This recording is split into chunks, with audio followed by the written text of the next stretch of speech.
বন্ধুগণ, আইসি লাগানোর পূর্বে আমি সাধারণত যে কাজটি করে থাকি, একটি টিস্যুর উপর নিয়ে তারপরে আমি স্মোক থেরাপি দিই। যেহেতু নতুন আইসি মার্কেটের সেগুলিতে যেই রাং ইউজ করা হয় সেগুলি কিন্তু অনেক শক্ত হয়ে থাকে, সহজে কিন্তু গলে না।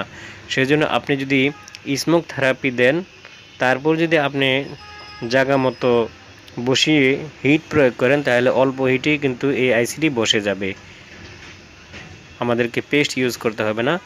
সুন্দরভাবে ভালোভাবে আমাদেরকে স্মোক থেরাপি দিয়ে আপনি যখন জায়গা মতো বসিয়ে হিট প্রয়োগ করবেন উপর থেকে সোজাসুজিভাবে, তাহলে দেখবেন যে চারিদিক থেকে আপনার লিকুইড বের হচ্ছে। যে পর্যায়ে লিকুইড না বের হবে সেই পর্যায় পর্যন্ত আপনি হিট প্রয়োগ করতে থাকবেন। যখন দেখবেন যে ডাইনে বামে সব দিক থেকে লিকুইড ছড়াচ্ছে, তখন বুঝতে পারবেন যে আপনার আইসিটি লেগে গিয়েছে। তবে একটু লাড়া দিয়ে দেখতে হবে।